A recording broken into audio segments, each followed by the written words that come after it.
মালয়েশিয়াতে যারা আমার বিরুদ্ধে, আমি তাদেরকে আদালতে নিয়ে গেছি। আমি একটি হিন্দু মেয়েকে মুসলমান বানিয়ে বিয়ে করেছিলাম, আমার বিরুদ্ধে কথা বলছেন আপনি? কিন্তু এখন সে আমার কাছে ডিভোর্স চাইছে এবং আমি আবার আমার নিজের ধর্মে ফিরে যেতে চাই। মুসলিম থেকে আবার হিন্দু হয়ে গেছে, কিন্তু স্যার আদালত তো তার পক্ষেই রায় দিচ্ছে। আপনি তো তার মাথায় বন্দুক রাখেননি। সব টাকা আমি ফিলিস্তিনের জন্য দান করে দিয়েছি, সব টাকা। কিন্তু এখন সে আমার কাছে ডিভোর্স চাইছে এবং বাচ্চাটিকেও চাইছে, এবং সে বলছে যে এই মেয়েটিকে আমি আমার সাথে নিয়ে যাব এবং আমি আবার আমার নিজের ধর্মে ফিরে যেতে চাই। আমি যদি বাচ্চাটিকে দিয়ে দিই এবং সে তার নিজের ধর্মে ফিরে যায়, তাহলে আমার কি গুনাহ হবে নাকি হবে না? এটাই প্রশ্ন। ভাই জিজ্ঞাসা করেছেন যে তিনি একটি হিন্দু মেয়েকে বিয়ে করেছেন, তারপর বলেছেন যে বিয়ের আগে তাকে ধর্মান্তরিত করেছেন, একটি বাচ্চা হয়েছে, এখন 1 বছর পর সে ডিভোর্স চাইছে এবং সে আমার বাচ্চাটিকেও নিয়ে যেতে চায়। প্রথমে আমি এটা জিজ্ঞাসা করতে চাই যে আপনি তাকে সঠিকভাবে ধর্মান্তরিত করেছেন নাকি ভুলভাবে? স্যার, আগে ধর্মান্তরিত করেছি। করাচির নর্থ টাউন থেকে তাকে মুসলমান বানিয়েছি। যে ধর্মান্তর আপনি করিয়েছেন, আমি বলি রিবার্থ, সেটা কি সঠিকভাবে করিয়েছেন নাকি ভুলভাবে? আমি তো জানি না। সঠিক পদ্ধতি মানে হলো কোরআন মাজিদের সঠিক শিক্ষা দিয়েছেন। সে কি আসলেই কোরআন দ্বারা প্রভাবিত হয়েছিল নাকি আপনার দ্বারা? আপনার নাম কি? আলী হামজা। আলী হামজা হতে পারে সে আলী হামজার প্রেমে পড়ে ধর্মান্তরিত হয়েছে, ঠিক তো? তার তো আল্লাহর প্রেমে ধর্মান্তরিত হওয়া উচিত, আল্লাহর রাসূলের প্রেমে ধর্মান্তরিত হওয়া উচিত। আপনার প্রেমে ধর্মান্তরিত হয়েছে, তাহলে হয়তো এটা আপনারই ভুল। স্যার, ধর্মান্তরিত করার পর বাচ্চা হলো, সেই বাচ্চাটিকেও সে মন্দিরে নিয়ে যাবে। এখন ভুলটা কার? আপনি বলুন আমাকে, ভুলটা কার? ভুল আমার। হ্যাঁ, আপনারই। তাহলে আপনি আবার প্রশ্ন করছেন কেন? স্যার, প্রশ্ন হলো এখন অপারেশন হয়ে গেছে, প্লাস্টিক সার্জারি করতে হবে। আপনি তাকে আমার ক্যাসেট দেখান, আমার ভিডিও দেখান। স্যার, 1 বছর সে আপনার সাথে বিবাহিত ছিল, আপনি শতভাগ জানতেন যে সে শুধু নামমাত্র ধর্মান্তরিত হয়েছে। ঠিক আছে, সে ধর্মান্তরিত তো হলো, কিন্তু সেই সময় আপনি তাকে দাওয়াত দেননি, ঠিক কিনা? সত্যি বলুন। স্যার, আপনার বয়ান দেরিতে হয়েছে, সে চলে গেছে। শুনুন, আমার কথা শুনুন। আপনি বিয়ে করে ফেলেছেন, ঠিক আছে, করেছেন, আলহামদুলিল্লাহ।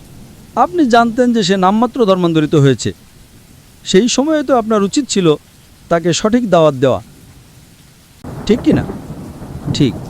আপনি বলেছেন ঠিক আছে, ধর্মান্তরিত তো হয়েছে, এখন সে জাহান্নামে যাক, কি আর আসে যায়। অর্থাৎ আপনি সূরা আল আসরের 3য় অংশ এর উপর আমল করেননি, ঠিক তো? ঠিক। জান্নাতে যাওয়ার জন্য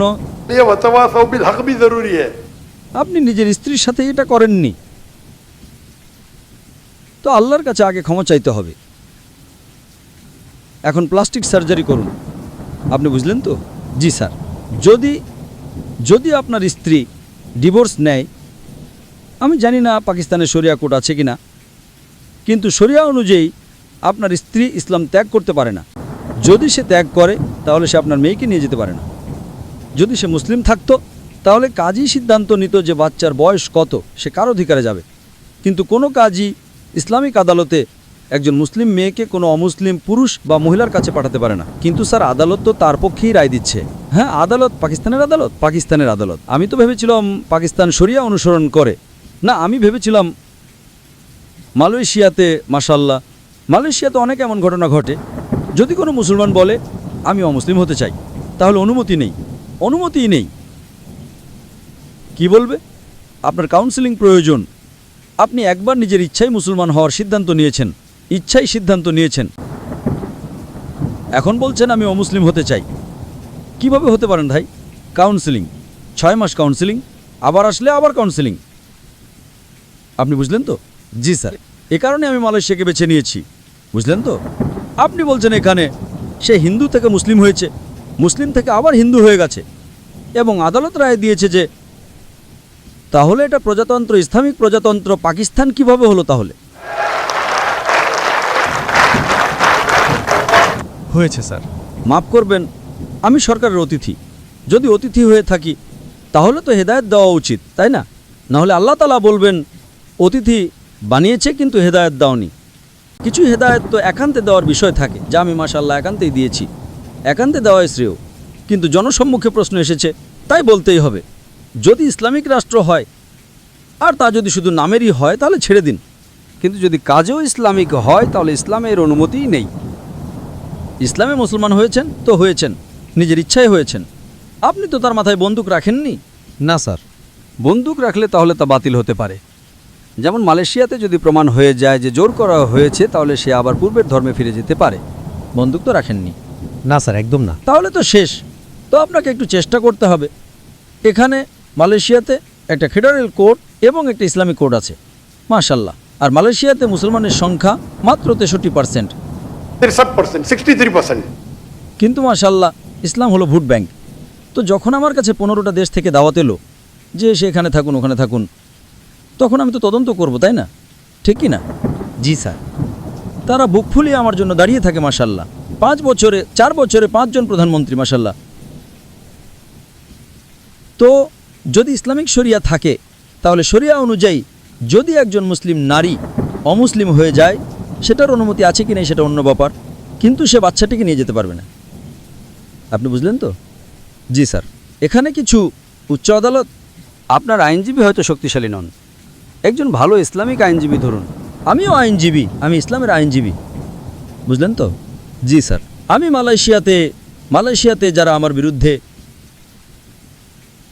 সেখানকার মন্ত্রীরা আমার বিরুদ্ধে কথা বলেছে, আমাকে কন্ত্রবাদী বলেছে, আমি তাদেরকে আদালতে নিয়ে গেছি। 1.52 million ringgit. অর্থাৎ $3,20,000 আমি পেয়েছি ন্যায় বিচার। মন্ত্রী, আমি তো সাধারণ মানুষ, বুঝলেন? আমি তাদের বিরুদ্ধে মামলা করে দিয়েছি। কিভাবে আমার বিরুদ্ধে কথা বলছেন আপনি? মানহানির মামলা। আলহামদুলিল্লাহ, আপনিও ভালো আইনজীবী ধরুন। আমার আইনজীবীরা ভালো ছিলেন, কিন্তু আমি নিজেও মাশাল্লাহ আদালতের ভিতরে আমি নিজেই, আমার আইনজীবীরা বলেন মাশাল্লাহ আপনি যা বলেছেন আমাদের তো আর কথা বলার প্রয়োজন পড়েনি। প্রথমবার আমি আদালতে কথা বলেছি, আয় হয়েছে $320,000. আপনি একটু রূপান্তর করে দেখুন কত হবে। 10 কোটি রুপি পেয়েছি। সব টাকা আমি ফিলিস্তিনের জন্য দান করে দিয়েছি, সব টাকা। আমি দোয়া করি যে আল্লাহ তাআলা আপনাকে সাহায্য করুন, আপনাকে এবং আপনার স্ত্রীকে হেদায়েত দিন যাতে সঠিক পথে আসতে পারেন। ঠিক আছে। জি।